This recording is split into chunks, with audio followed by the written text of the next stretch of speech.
Los zorros pasaron la mayor parte del día siguiente en la montaña. Hicieron senderismo por los caminos cercanos y por la tarde se apuntaron a montar a caballo. Todos los cortes y quemaduras de los brazos de Neil le gritaron de dolor al subirse al caballo, pero era demasiado testarudo como para saltárselo. Tuvo tiempo de recuperar el aliento una vez montado en la silla y apretó los dientes para soportar el dolor. Al final de la excursión de 2 horas, casi había conseguido olvidarse de sus heridas. El amargo recordatorio llegó en el momento de desmontar y cuando regresaron a la cabaña tuvo que sacar las vendas y los antibióticos de su bolsa. Al verlo, Andrew fue a por René. «Puedo solo», dijo Neil cuando René se sentó con las piernas cruzadas en la cama frente a él. «Sé que puedes», dijo René, «pero a lo mejor es más fácil con ayuda». Podría haber seguido discutiendo, pero no había quien ganara contra René, así que sucumbió a sus cuidados. Ella no pestañeó ante las horribles heridas que fue destapando ni desperdició el tiempo con disculpas o preguntas. Se limitó a centrarse en su tarea y limpió cada corte y quemadura con tanto cuidado y atención como pudo. «¿Vas a dejar que se aireen?», preguntó al terminar. «Debería», dijo Neil, «pero no quiero exponerlas a la vista de todos». «Les pediré que no digan nada», dijo René, adivinando lo que le preocupaba. Cuando él no protestó, se bajó de la cama y salió de la habitación. Allison tenía razón sobre la insonorización de la cabaña. Neil no tuvo problema para escuchar lo que René le dijo a los zorros, incluso con 2 habitaciones de por medio. Habría preferido remolonear aún más, pero Andrew se cansó de esperar. Le hizo un gesto para que lo siguiera y fue a buscar a Kevin. Neil se tragó un suspiro y fue tras él. Se preparó para la reacción de sus compañeros al entrar en la cocina con las heridas al descubierto. Nicky se encogió sobre sí mismo y apartó la mirada mientras que Aaron las examinó con interés. Dan abrió la boca, pero consiguió morderse la lengua en el último segundo. Matt pasó de la sorpresa a la ira en un instante, y Allison desvió los ojos tan rápido como pudo. René observó a sus amigos con una sonrisa en los labios y una expresión relajada, preparada para intervenir si alguno rompía su promesa. Kevin fue el primero y el único en hacerlo, y su reacción fue de lo más predecible. «¿Puedes jugar?» «Sí», dijo Neil antes de que nadie pudiera recriminarle la pregunta. «Me dolerá, y si los manturrones se pasan mucho. La semana que viene lo tendré complicado, pero sigo siendo capaz de usar una raqueta». Cerró el puño como para demostrárselo y puso cuidado de no torcer el gesto ante la sensación de desgarramiento que sintió en los nudillos. «Tendré mucho cuidado». «Ni de broma», dijo Dan. «No vas a jugar. ¿Crees que el entrenador te va a dejar salir con esas pintas? Jugaré yo por ti de delantera suplente. René puede echarle una mano a Allison otra vez. ¿A que sí?» Le echó una mirada rápida a René para verla sentir. «Confía en nosotros para defender la cancha. Tú céntrate en recuperarte para poder jugar en la semifinal». Su primer instinto fue protestar y quejarse de que era injusto. Quiso decir que no había sobrevivido a los abusos de su padre y Lola para sentarse en el banquillo, que necesitaban toda la ayuda posible. Entonces se miró los brazos y evaluó sus posibilidades de manera realista. Admitir que ella tenía razón le resultaba decepcionante, pero de alguna manera fue menos trágico de lo que habría cabido esperar. «Confío en vosotros», dijo. «Gracias». «Joder», dijo Nicky. «Me pregunto quién está humanizando a quién en esa relación». Andrew alzó la mano hacia el bloque de madera de los cuchillos en un gesto casual. René lo movió donde no pudiera alcanzarlo sin pestañear y sonrió ante la mirada que le echó Andrew por interferir. Nicky aprovechó que su primo estaba distraído para sacar partido de la altura de Kevin y esconderse detrás de él. A Ned no le pasó desapercibida la manera en que Aaron miró a Andrew y una oleada de ira hizo que volviera a cerrar los puños. El dolor en los nudillos era una advertencia para que se relajara, pero Aaron le dirigió una mirada perspicaz que le dio ganas de saltarle los dientes. El dolor merecía la pena. «Hablando del tema», dijo Allison. «Neil, sigo esperando una explicación. ¿Cuándo vamos a hablar de esto?», señaló a Andrew y a él. «Por lo visto nunca», dijo Nicky con un mojín. «No digas tonterías», replicó Allison. Neil tuvo que esforzarse por dejar de mirar a Aaron. «Por ahora no», dijo. «Llevo todo el fin de semana desvelando cada secreto que he guardado en mi vida, y tendré que hacerlo de nuevo en cuanto volvamos al campus», explicó ante la cara de indignación de Allison. «Creo que ya he cedido suficiente esta mañana. ¿No te parece?» Allison abrió la boca como si fuera a discutir, pero no dijo nada. Tras una eternidad miró a Dan y a René. La primera hizo un gesto con la barbilla y la segunda se limitó a sonreír. Allison le dedicó una mueca antes de volverse de nuevo hacia Neil. «Vale, te dejo que seas un rata, por ahora. Ya te sonsacaremos los detalles». Tenían tiempo hasta que la oficina abriera para la cena, así que fueron a la habitación trasera. Kevin fue directo a por la televisión y pasó los canales hasta encontrar uno de deportes. Dan y Allison se adueñaron del futbolín, así que los demás se dividieron en 2 equipos para el billar. Neil no tenía ni idea de cómo se jugaba, pero René y Nicky lo ayudaron. Lo hizo fatal, pero Andrew y René eran capaces de defenderse solos contra Matt y los primos. Neil se vendó los brazos antes de ir a cenar. Después, Dan y Matt desaparecieron y Nicky y Aaron se metieron en el jacuzzi con René y Allison. Kevin se acomodó junto a la chimenea con un libro de historia, así que Andrew y Neil acabaron en la cocina. Andrew sirvió copas y dejó que Neil se las llevara a sus compañeros. Cuando regresó de la última entrega, Andrew le había preparado un chupito. Este alzó el suyo en un brindis mudo y los dos bebieron a la vez. El beso de Andrew fue más ardiente que el whisky y más que suficiente para borrarle el sabor a alcohol de la lengua. Cuando regresaron Dan y Matt, el equipo se mudó al salón con más copas. Volvieron a quedarse hasta las tantas charlando sobre cualquier cosa que no fuera Alexei. El aire fresco y el alcohol hicieron que Neil empezara a cabecear antes de lo que le habría gustado. Pero no era el único listo para acostarse pronto. René y Aaron se fueron justo cuando él había decidido rendirse. Andrew se quedó para echarle un ojo a Kevin, así que Neil fue al dormitorio solo y se acomodó en su lado de la cama. Se despertó al entrar Andrew, pero volvió a dormirse en cuanto éste se asentó.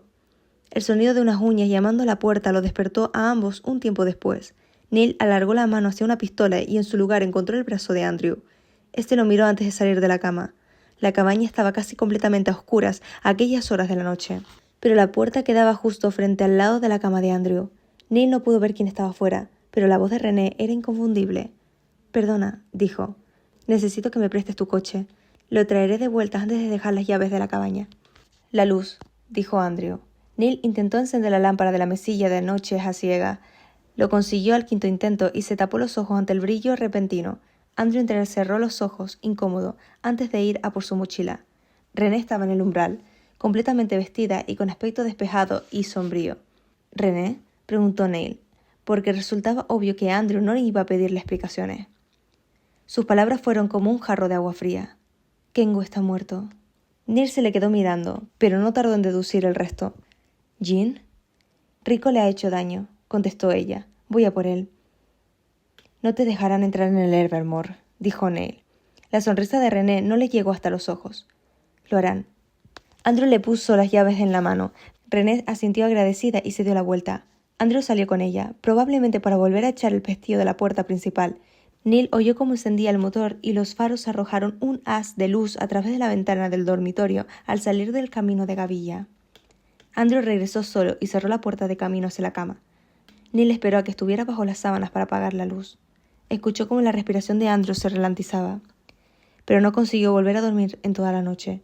No podía dejar de pensar en Rico y en Jean, en Tetsuji y en el Evermore, y en lo que la muerte de Kengo significaría para el alto el fuego con su tío.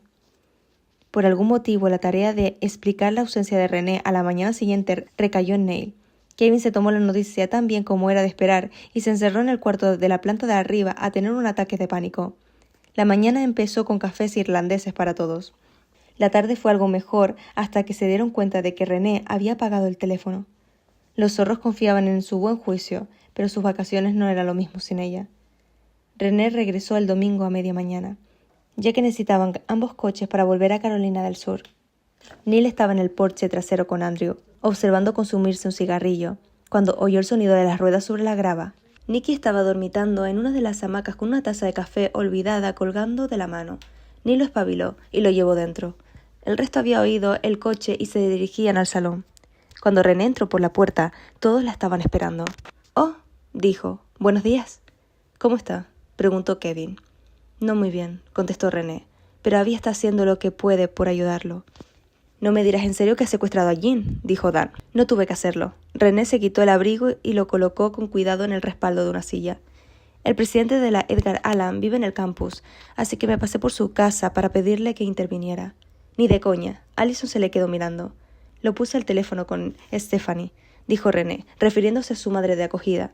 Ella dejó claro que tenía dos opciones. Podía arreglar las cosas en privado con nosotras, o podía dejar que ella llamara a sus amigos de la prensa para que se hicieran eco de los violentos ritos de iniciación del Evermore. Escogió la opción que perjudicaba menos a su universidad. O al menos lo intentó. El entrenador Moriyama se negó a dejarnos ver a Jean cuando el señor Andrich se lo pidió. Así que hicimos una visita sorpresa al estadio. ¿Sabíais que ni siquiera el presidente tiene acceso a la cancha? Creo que no sabía que los códigos que tenía estaban desfasados. Tuvo que pedirles los nuevos a los de seguridad. En cualquier caso, los cuervos no esperaban que apareciéramos. Suena al eufemismo del siglo, dijo Matt, irónico. El amo habría cubierto su rastro, dijo Kevin. Si sabía que Andrich estaba buscando a Jim por algún motivo, habría encontrado la manera de esconderlo. El entrenador Moriyama no estaba allí. Estaba en Nueva York, dijo René. Kevin se le quedó mirando, el rostro inerte por la incredulidad. Ella sacudió la cabeza. Estaba invitado al funeral. Rico no. Kevin se estremeció de pies a cabeza. No. Rico solo era hijo de su padre sobre el papel. Había crecido separado de su padre y su hermano desde que nació. A pesar de su indiferencia, Rico siempre había creído que podía ganarse la atención y la aprobación de su padre con sus éxitos sobre la cancha. La muerte de Kengo era un golpe mortal para los sueños de Rico, y Kevin había advertido a Neil de que su reacción sería desagradable. El hecho de que Shiro hubiera extendido una invitación a su tío y al mismo tiempo ignorado por completo a su hermano era como ácido en una herida. Sin nadie presente para controlar o distraer a Rico de su dolor e ira, Jin estaba perdido. El señor Andrich me permitió llevarme a Jin al ver el estado en que se encontraba, dijo René. Le dejé mi número y prometimos mantenernos en contacto mientras la universidad investiga lo ocurrido. Abby también ha prometido tenerlo al tanto de su recuperación. Para bien o para mal, Jin se niega a dar nombres y a poner una denuncia. No le hace gracia estar en Carolina del Sur. Ya ha intentado marcharse 2 veces. ¿Marcharse a dónde?, preguntó Nikki. ¿No será de vuelta al Evermore? ¿Está Mahara? Es por supervivencia, dijo Neil. Si Rico y Tetsuji creen que está incriminando a alguien, lo matarán. Incluso esto podría considerarse un acto de desobediencia, ya que no está donde debería estar. ¿Cómo de serias son sus heridas?, preguntó Matt. Kevin pudo romper su contrato con la universidad cuando se lesionó. No tenían opción. Yo no podía jugar, dijo Kevin. Si Jin tiene alguna posibilidad de recuperarse, podrán seguir reclamándolo como miembro de su equipo y nosotros no podremos hacer nada. Pero ahora el presidente está en el ajo, ¿no?, dijo Nikki. Así que el consejo escolar tomará cartas en el asunto en cualquier momento y ellos harán lo que haga falta para ocultarlo. Si esto sale a la luz, destrozará su adorada reputación. Si Jin se niega a implicar a nadie y mi madre accede a guardar silencio, puede que le permitan cambiar de universidad, dijo René. Ese sería el mejor escenario posible. Jin no aceptará, replicó Kevin en voz baja. Quizá tú puedas convencerlo, dijo René. Es el mismo trato que te ofrecimos a ti y aquí sigues. Yo me quedé por Andrew. Y yo ya no acepto más refugiados, dijo este. Lo sé, dijo René. Jin es problema mío, no tuyo. Yo afrontaré las consecuencias y las repercusiones, lo prometo. ¿No tiene familia con la que quedarse?, preguntó Dan. Su familia lo vendió a los Moriyama para saldar una deuda, contestó Kevin. Los cuervos son todo lo que tiene. Neil sacudió la cabeza. Kevin hablará con él cuando volvamos. Yo no he dicho eso, protestó Kevin. Pero lo harás, replicó Neil.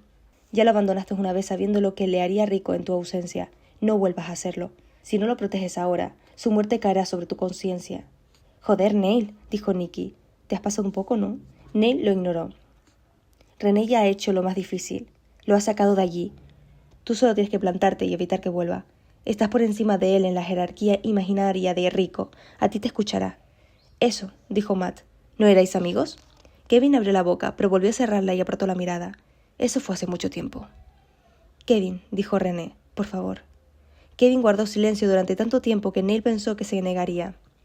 Haré lo que pueda, pero no prometo nada, dijo al final. Gracias. René miró a Neil para incluirlo en el agradecimiento. Kevin hizo un gesto como rechazándolo y se dio la vuelta. Voy a hacer la maleta. Neil observó subir a la planta de arriba, dando pisotones, y solo fue vagamente consciente de que Dan y Allison estaban avasallando a René a preguntas, cuando Kevin desapareció por las escaleras y sus pisadas se detuvieron en su habitación. Neil fue tras él. Subió los escalones tan silenciosamente como pudo, pero la cabaña no estaba diseñada para el sigilo y supo que Kevin lo oyó. La puerta del dormitorio estaba de par en par, pero Neil la cerró al entrar. Kevin estaba sentado en la cama con una rodilla abrazada contra el pecho y la mirada perdida. Neil se sentó al pie de la cama con las piernas cruzadas y aguardó. No tuvo que esperar mucho. Kevin apoyó el mentón en la rodilla y dijo, ¿cómo lo haces? Kevin hizo un gesto de frustración por su propia ambigüedad. Después de todo lo que ha pasado, después de Rico y tu padre y el FBI, y sabiendo que Lord Ishiru ha descubierto la verdad sobre ti, ¿cómo puedes no tener miedo? Lo tengo, dijo Neil, pero me da más miedo perder lo que es mío que aferrarme a ello. No lo entiendo. Sí que lo entiendes. Si no, nunca habrías confiado en Andrew y en el entrenador. El problema es que te pusiste en sus manos y te negaste a poner nada más de tu parte. Crees que Rico te castigará por tu insolencia, así que te da miedo desobedecer demasiado. Pero este punto intermedio no te mantendrá a salvo para siempre. Kevin dijo, y esperó a que lo mirara por fin. Averigua qué es lo que deseas, por encima de todo. Aquello sin lo que no puedes sobrevivir. Eso es lo que está en juego si dejas ganar a Rico. Calcula el precio de tu miedo. Si es demasiado alto, tendrás que pelear. ¿No preferirías morir intentándolo, a no intentarlo siquiera? Ambas opciones acaban en muerte, señaló Kevin.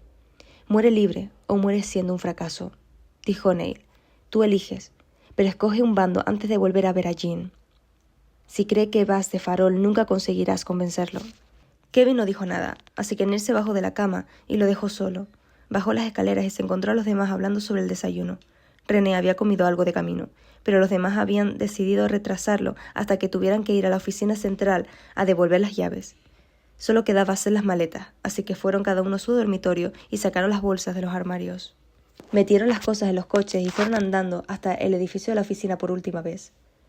René se bebió una taza de té mientras los demás engullían huevos con bacon. Nadie diría nada sobre Jean mientras hubiera gente delante, aunque era improbable que algunos de los presentes en la cafetería supieran quiénes eran y pudieran averiguar a quién se referían. Devolvieron las llaves al salir y se dividieron en 2 coches. Andrew salió el primero a la carretera e iniciaron el viaje de vuelta al campus. Hicieron una parada breve en casa de Abby para que Kevin pudiera ver a Jean. Abby había dejado la puerta principal sin pestillo, como siempre. Así que el equipo entró sin llamar. Dan saludó alzando la voz para que Abby supiera que tenía visita y ésta respondió desde el otro lado del pasillo. La encontraron sentado en la mesa de la cocina con Weimar. Los platos en la encimera y las servilletas arrugadas sobre la mesa indicaban que acababan de terminar de almorzar. Abby recogió las cosas y guió a Kevin por el pasillo a donde Jean estaba descansando. Neil miró a Weimar en busca de algún rastro del trauma causado por la confesión de Kevin. La máscara de calma del entrenador no tenía fisuras. Eso no implicó que Dan se le quedara mirando como si pudiera ver a través de él. ¿Cuál es el consenso?, preguntó Weimar cuando oyó cerrarse la puerta. Puede esconderse aquí hasta que se recupere, dijo Dan. Lo que haga después, cosa suya. Weimar asintió. Neil, el consejo sabe que volvías hoy. ¿Quieren hablar conmigo?, dijo Neil. No era una pregunta. Me pidieron que los llamaras en cuanto llegaras. Dijo el entrenador. ¿Has llegado ya? Era una oferta sutil y de lo más tentadora para esconderse un poco más, pero se le había acabado el tiempo. Las vacaciones de primavera habían llegado a su fin. Las clases comenzaban al día siguiente y sus compañeros de clase conocían la historia desde hacía una semana. En un par de días tendría que enfrentarse a la prensa y confirmar todo lo que ya habían averiguado. Por alguna razón incomprensible, Neil se preguntó cómo habría reaccionado el entrenador Hernández ante la noticia.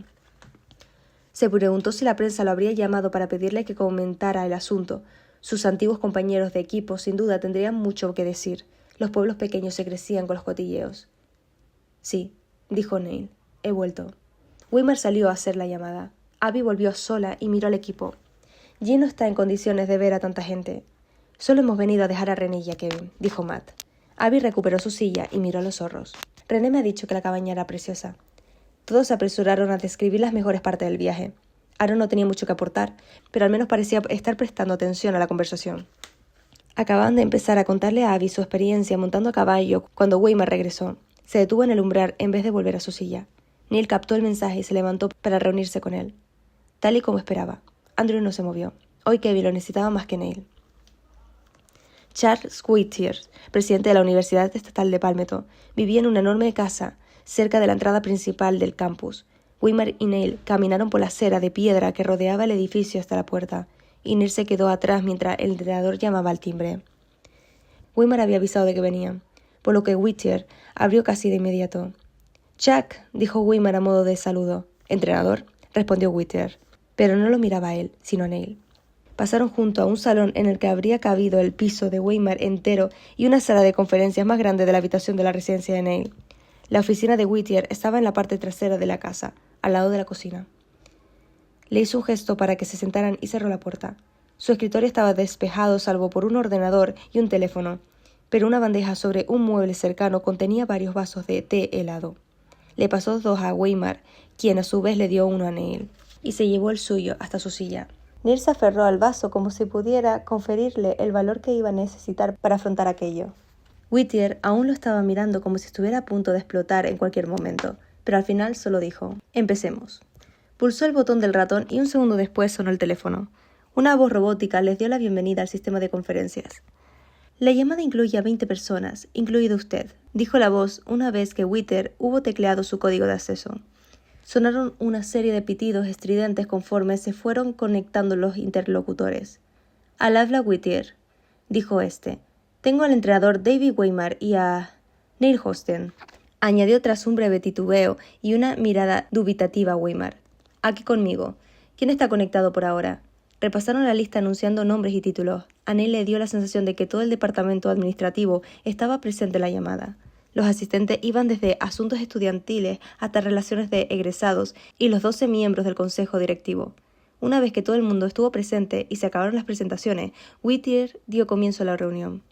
La hora siguiente fue para Neil una de las más largas de su vida. Desde el primer momento fue evidente que aquella no era la primera conferencia desde que la verdad salió a la luz. Estaba retomando la conversación donde lo dejaron la última vez que hablaron del tema e hicieron referencias a los últimos argumentos de Weimar. Neil tuvo la oportunidad de exponer su caso y Weimar insistió vehementemente en que respondía por él cuando el consejo lo atosigó con sus preguntas y exigencias. Cuando hubieron acabado con él, pasaron a pelearse entre ellos. Debatieron los riesgos de dejar que se quedara, pero también les interesaba la opinión pública. ¿Cómo quedaría la universidad si disolvían su contrato al final del curso? ¿Y si decidían apoyarlo? A Neil le dieron ganas de recordarles que seguía allí, escuchándolo todo. En vez de eso, contó hasta 10 y se bebió el té. A Weimar tampoco le hicieron ninguna gracia aquellas maquinaciones mezquinas y solo lo toleró durante un par de minutos más. «Mirad», interrumpió, ignorando el gesto de Whittier de que se quedara al margen. «Mirad», repitió, más alto, al ver que los demás seguían hablando. Les dio un par de segundos antes de empezar a hablar por encima de ellos.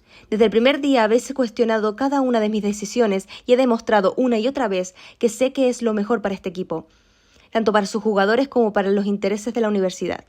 ¿No es así?», continuó sin esperar su confirmación. «Esta decisión debería ser más fácil que dar el visto bueno al fichaje de Andrew. Con él os pedí paciencia y fe, porque sabía que tardaríamos en obtener los beneficios de esa decisión. Esta vez los resultados son ya evidentes. Lleváis desde agosto sacando provecho de la presencia de Neil. Neil es una parte esencial de mi equipo», dijo Weimar, clavando un dedo en el escritorio para más énfasis. «Preguntad a cualquiera de mis jugadores y os lo confirmarán. No habríamos llegado hasta aquí sin él. Y a donde hemos llegado es casi a la mitad del campeonato. Estamos a 4 partidos, 4, de ser los campeones de la NCAA. Estamos a punto de ser el primer equipo del país en vencer a los Cuervos de la Edgar Allan. Tenemos una plantilla que jugará en las ligas profesionales y en la selección después de graduarse. Estamos cambiando la opinión que todo el mundo tenía del programa de EXI de la estatal de Palmetto.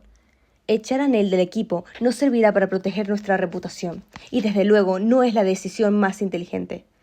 Si lo hacéis, os aseguro que os saldrá el tiro por la culata hasta tal punto que desearéis no volver a ver una cámara en vuestra vida». El silencio se extendió durante 1 minuto y después todos empezaron a discutir otra vez entre ellos. Al final votaron al respecto y el resultado fue a favor de Neil. «Gracias», dijo Weimar, con un tono que dejaba claro que estaba más cabreado por su cabezonería que agradecido por su apoyo. «Ahora que eso ha quedado decidido, hay otra cosa que tengo que comentaros mientras estamos aquí reunidos. Deberíais enteraros por mí antes de verlo en las noticias». «¿Y ahora qué?», preguntó uno de los directivos. «Recientemente he descubierto que tengo un hijo», dijo Weimar, con tono y expresión neutros, pero se le veía tenso. «Estoy pendiente de realizar una prueba de paternidad ahora que hemos vuelto al campus, solo porque quiero que todo el papeleo quede registrado». «Enhorabuena», dijo alguien, aunque fuera solo por compromiso. Weimar abrió la boca y volvió a cerrarla antes de intentarlo de nuevo. «Es Kevin Day». A aquellas palabras las siguió un profundo silencio. «¿Qué?», consiguió decir alguien al fin. «Me lo contó la semana pasada». Se sintió inspirado, dijo tras buscar la palabra correcta durante un instante, por la situación de Neil, y decidió confesar la verdad. «Os lo estoy contando porque tiene intención de hacerlo público esta semana. Vamos a usarlo para contrarrestar las noticias negativas sobre Neil. Me gustaría que constara en acta que esto no influenciará mi labor como entrenador en absoluto». «Tomamos nota», dijo una mujer, algo desconcertada, justo antes de que empezaran a pelearse de nuevo. Aquella discusión fue más corta, centrada sobre todo en cómo iba a reaccionar la universidad de cara al público ante la noticia. Al final todo quedó organizado y la reunión llegó a su fin. El teléfono emitió pitidos conforme se fueron desconectando. Whittier esperó a oír los 19 pitidos antes de cerrar la llamada. «Eso no me lo esperaba», dijo, contemplando a Weimar. A Neil se le ocurrió que estaba buscando algún indicio de que Weimar había estado ocultando aquel secreto durante años en vez de durante una semana. El entrenador no tuvo problemas interpretando su mirada, pero en lugar de defender su inocencia se limitó a decir: «Antes que cualquier otra cosa, soy su entrenador». Whittier sacudió la cabeza. «Como presidente hablando con su entrenador, eso es exactamente lo que quiero oír y espero que cumplas tu palabra. Pero hablando de tú a tú, lo siento. No puede haber sido fácil descubrir algo así». «Gracias», dijo Weimar al cabo de un momento. Whittier se puso en pie y los acompañó a la puerta. Weimar llevó a Neil a la residencia. Este se pasó el viaje mirando por la ventana y preguntándose si debería decir algo. Al final decidió confiar en que Abby y Lawson le echaron un ojo a Weimar. Se limitó a darles las gracias cuando los dejó junto a la acera de la parte trasera y no volvió la vista al entrar en el edificio. Con el lunes llegaron las clases, aunque Neil hubiera preferido quedarse en la residencia metido en la cama. Sus heridas atrajeron unas miradas de lo que podía soportar y un par de compañeros tuvieron la osadía de acercarse a él para cotillear. Mentir no tenía sentido, pero tampoco tenía por qué decir la verdad. Rechazó todas las preguntas con un «no quiero hablar del tema», y fue subiendo el volumen cada vez que alguien ignoraba la advertencia. Cuando sonó el timbre al final de su última clase, el alivio que lo embargó fue debilitante. Salió despedido del aula y siguió en la marea de estudiantes bajando las escaleras hasta salir del edificio. Apenas se habían alejado 10 pasos cuando alguien se paró frente a él. Neil estaba acostumbrado a esquivar a la gente en el campus, así que dio un paso a un lado con facilidad y siguió avanzando. El hombre habló mientras pasaba por su lado. «Vas a detenerte». Neil no creía que le estuviera hablando a él, pero volvió la cabeza por instinto. Se arrepintió instantáneamente y se detuvo de golpe sobresaltado. El hombre era japonés, más mayor que los ingenuos estudiantes que pasaban a ambos lados, pero vestido de forma casual para no llamar la atención. Contempló a Neil como si fuera la ruina de su existencia personificada e hizo un gesto. No era una invitación, sino una orden. «Nos vamos». Neil estuvo a punto de preguntar a dónde, pero se lo pensó mejor. Siguió a aquel desconocido hasta el aparcamiento de la biblioteca. Había un coche estacionado junto al bordillo y Neil se subió al asiento trasero cuando alguien le abrió la puerta desde el interior. Su escolta la cerró una vez que estuvo dentro y se colocó en el puesto del copiloto. Nadie dijo nada. Neil se dedicó a mirar por la ventana para tomar nota de a dónde iban por si acaso necesitaba desandar el camino, pero descubrió su destino enseguida. Lo llevaron a las obras de las afueras del campus. Neil vio coches aparcados y maquinaria abandonada, pero no había ni rastro de los trabajadores. Dado el avanzado estado de construcción del exterior de la nueva residencia, lo más probable era que estuvieran trabajando dentro, pero Neil habría preferido que hubieran testigos. En la parte de atrás había un único coche. El conductor aparcó a su lado y apagó el motor, pero ninguno hizo amago de bajar. Neil se dio cuenta de lo que querían después de un minuto de tenso silencio y salió del coche. La puerta frente a la suya no tenía seguro. La abrió, pero titubeó con un pie delante del coche al ver quién lo esperaba en su interior. A primera vista, Ishiro Moriyama parecía poca cosa. El traje negro de seda era indicador de una riqueza excesiva, pero sus rasgos juveniles socavaban aquella impresión de pomposidad. Para empezar, solo tenía un par de años más que Neil, y además sus genes hacían que pareciera aún más joven. Podía no ser más que otro aspirante a empresario, quizás un niño rico que había llegado al SEO a través de la autopista vertical del éxito. A Neil su apariencia lo confundió durante no más de un segundo, el instante que tardó en mirar a Shiro a los ojos al otro lado del asiento trasero. Aquel hombre no era como el padre de Neil, con su temperamento, sus matones y su mala reputación. No era como Rico, con su crueldad egoísta y sus rabietas infantiles. Aquel era un hombre capaz de mantenerlos a raya a ambos con una mirada. Un hombre criado para reinar. Era el poder de los Moriyama hecho carne, y ahora, tras la muerte de su padre, estaba solo e intocable en su trono. Neil se planteó darse la vuelta y marcharse, pero sospechaba que solo conseguiría un tiro en la espalda. No sabía por qué estaba allí, ya que ni siquiera Rico había conocido cara a cara a su hermano. Pero sí sabía que un solo paso en falso invalidaría cualquier esperanza de tregua de su tío. Rebuscó entre sus recuerdos con desesperación en busca de algo que lo ayudara a gestionar aquel encuentro. No podía enfrentarse a Ishiro como Neil. Tenía que hacerlo como lo haría un Wisniewski. Eso quería decir que cada palabra debía ser cierta y que aquella sería la mayor mentira que Neil hubiera contado jamás. Se tragó las dudas y la primera chispa de pánico y habló con cuidado. ¿Permiso para entrar? Ishiro hizo un gesto con 2 dedos a modo de orden silenciosa, y Neil se subió al coche. Cerró la puerta con firmeza, pero sin dar un portazo, y clavó la mirada en el hombro de Ishiro. ¿Sabes quién soy?, preguntó éste. Sí, dijo Neil, que titubeó un instante, buscando un título apropiado. Señor. No transmitía el nivel adecuado de respeto, pero Kevin se había referido a Kengo como Lord en más de una ocasión. Era un término anticuado y pretencioso, pero era la única opción que se le ocurría. «Usted es Lord Moriyama». «Sí», dijo Shiro con una calma intencionada que Neil no se creía ni por un segundo. «¿Estás al tanto de la muerte de mi padre? Aún no he recibido tu pésame». «Me ha parecido impertinente dárselo», dijo Neil. «Hacerlo presupone que mis palabras tienen algún valor para usted. Pero solo soy un don nadie». «Eres alguien», dijo Ishiro. «Por eso estoy aquí. ¿Lo comprendes?» No era una pregunta, pero Neil agachó la cabeza y respondió. «Mi padre murió a manos de mi tío, y el FBI está investigando lo que queda de su círculo. Soy un cabo suelto que debe atarse de una manera o de otra. Podría ponerle fin a eso», dijo Ishiro, y Neil se lo creyó. Daba igual que el FBI tuviera ya cajas llenas de las historias y los nombres de Neil. Si Ishiro deseaba que el asunto no saliera a la luz y los rumores se acallaran, podrían hacerlo con un par de llamadas y algo de dinero. Sin embargo, estoy aquí.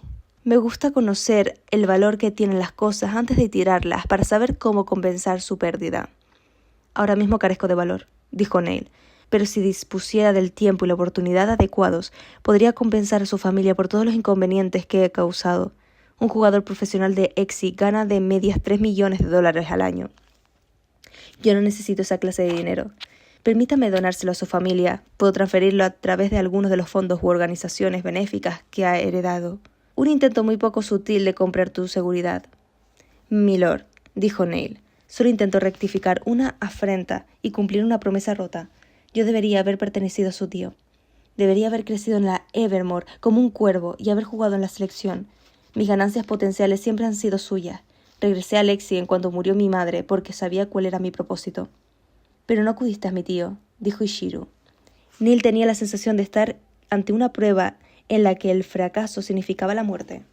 Sabía cuál era probablemente la respuesta más segura, pero un pensamiento peligroso le quemaba la lengua.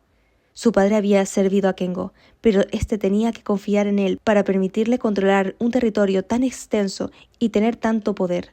Nathan habría tenido el derecho de sacar a colación posibles amenazas y complicaciones ante Kengo. Neil no tenía ese privilegio, pero debía intentarlo. «Sé que no tiene ningún motivo para confiar en mí», dijo, midiendo sus palabras. «Y sé que no me he ganado su oído ni su consideración. Pero soy un Wesniewski. Mi familia es la suya. Por favor, créame cuando digo que nunca pondría en riesgo su imperio.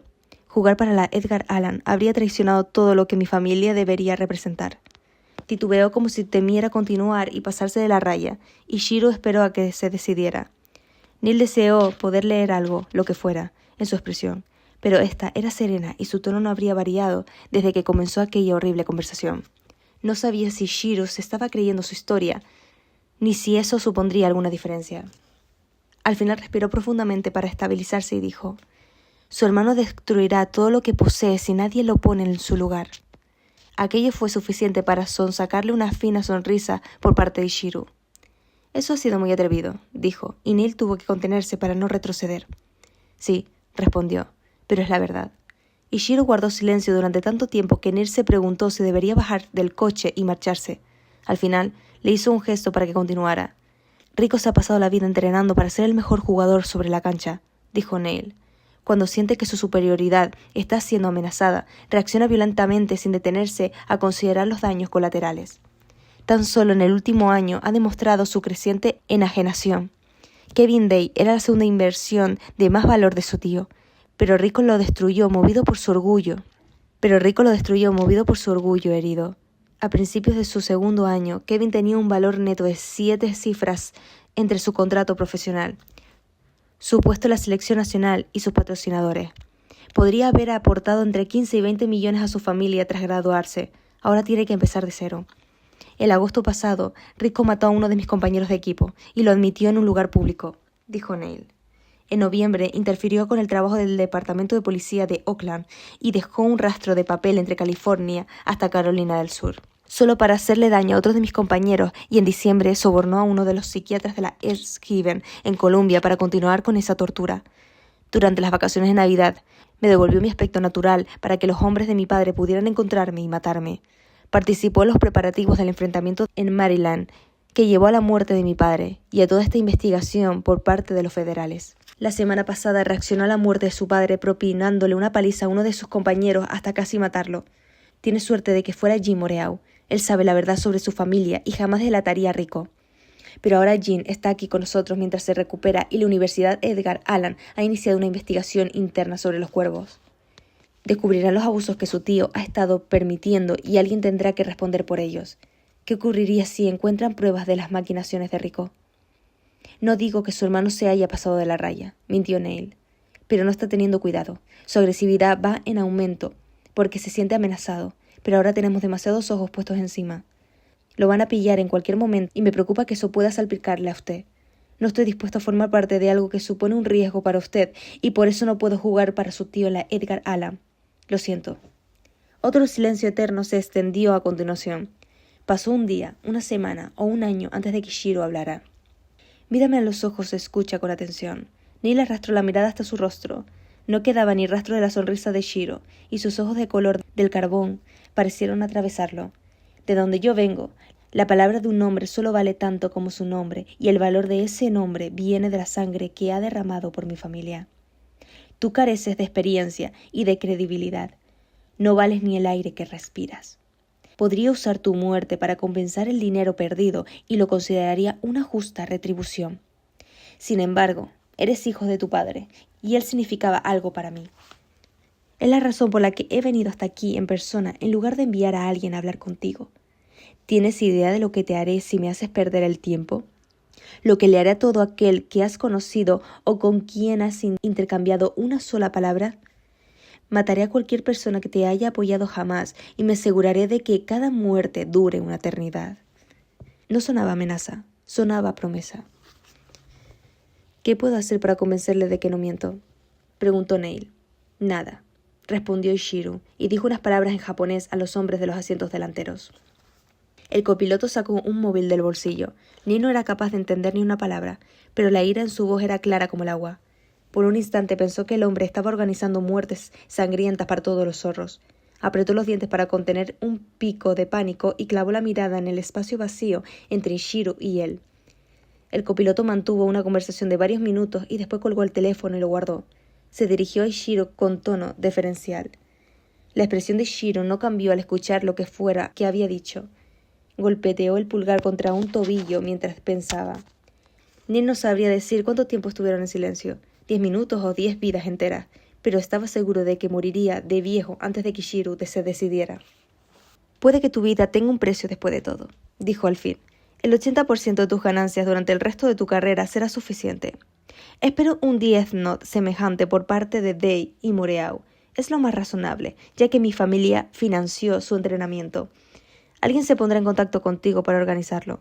Cuando os graduéis, si no conseguís cumplir las expectativas, el trato quedará anulado y seréis ejecutados. ¿Lo has entendido? Neil se quedó sin aliento, incrédulo. Sintió un alivio tan intenso que por un instante creyó que iba a vomitar. Entendido, dijo, consiguiendo mantener un tono neutro por los pelos. Hablaré de inmediato con Kevin y con Jin. No le fallaremos. Ishiro le dedicó una mirada intensa por el rabillo del ojo. Entonces puede marcharte, por ahora.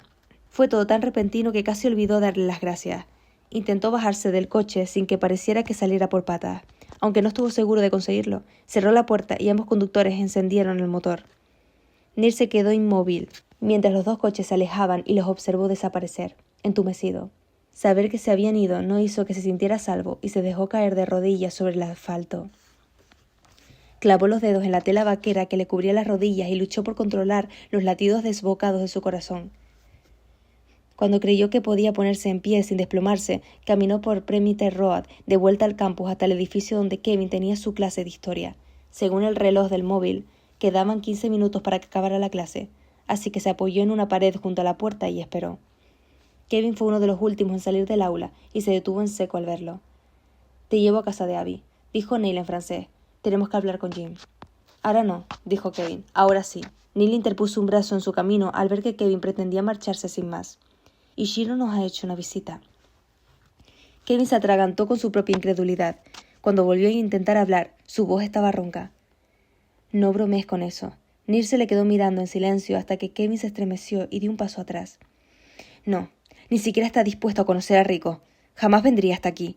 Vamos, dijo Neil. Le mandó un mensaje a Andrew de camino a la torre, así que éste los estaba esperando sentados en el maletero de su coche cuando llegaron. Tenía un paquete pequeño en una mano y un cigarrillo en la otra. Tiró el cigarrillo al verlos llegar y abrió el coche mientras se levantaba. El trayecto entre la residencia y la casa de Abby era corto. Neil llamó a la puerta, aunque supiera que no estaba cerrada con llave, y Abby contestó al cabo de un par de segundos. Frunció el ceño al verlos allí, pero se apartó para dejarlos pasar. ¿No deberías estar en clase? No, dijo Neil. ¿Dónde está Jean?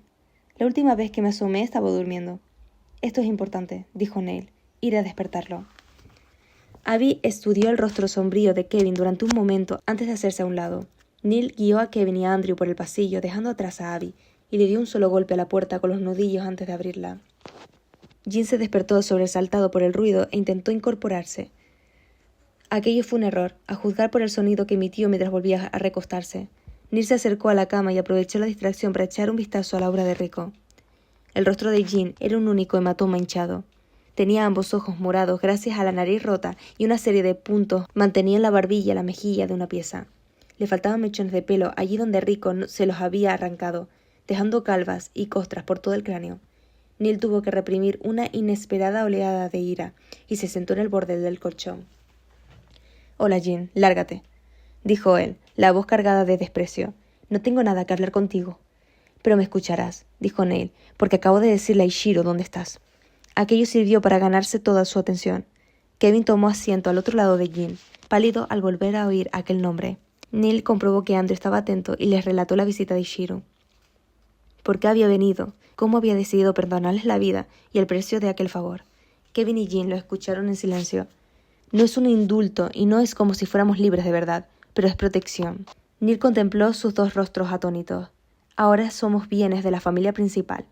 El rey ha perdido su guardia y no podrá hacer nada al respecto sin cabrear a su hermano. Estamos a salvo, para siempre. Jean emitió un sonido horrible y enterró el rostro en las manos. Kevin abrió la boca y volvió a cerrarla antes de mirar a Jean. Afligido, Neil esperó, pero ninguno de los dos parecía capaz de reaccionar más allá de aquello. Al final se levantó de la cama y dejó que se consolaran mutuamente como pudieran. Andrew salió de la habitación antes que él, pero Neil agarró la manga de su camiseta y cerró la puerta tras de sí. Andrew se volvió para mirarlo, obediente. «¿Cómo te sientes después de haberte vendido?», preguntó. «Siento que ha valido cada céntimo», contestó Neil. «Que se quede con lo que quiera. No necesito el dinero. Lo único que necesito es lo que me ha dado, la promesa de que tengo un futuro. Me ha dado permiso. No. Órdenes para vivir la vida que deseo. Me graduaré en la estatal de Palmetto en 4 años y jugaré a Lexi hasta que me obliguen a jubilarme. Igual hasta muero de viejo». «Cada día te parece más a ellos», dijo Andrew. Neil supuso que se refería a sus compañeros de equipo más optimistas. «Tendrás que encontrar algo a lo que aferrarte que sea tuyo. Yo estoy a salvo. Kevin ya no necesita que lo protejas. Nicky regresará junto a Eric en algún momento y Aaron tiene a Caitlin. ¿A qué vas a dedicar tu vida cuando ya no puedas dedicarte a cuidar de nosotros?» «Aaron no tiene a Caitlin». La negación no es muy favorecedora.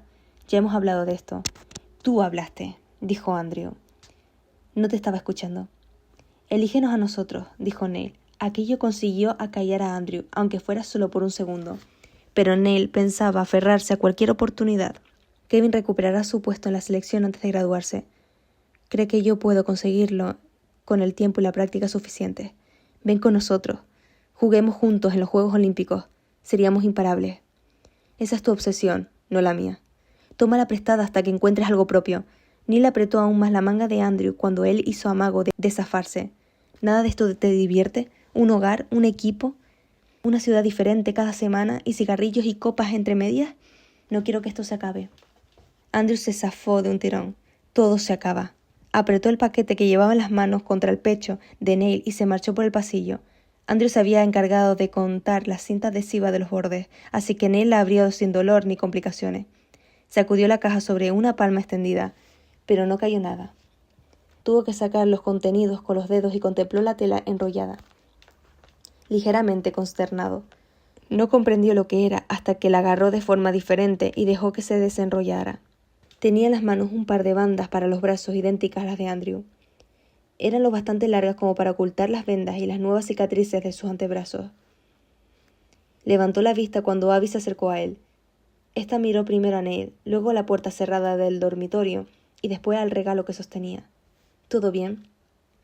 Neil se lo pensó, pero no tardó mucho en responder. Nunca he estado mejor.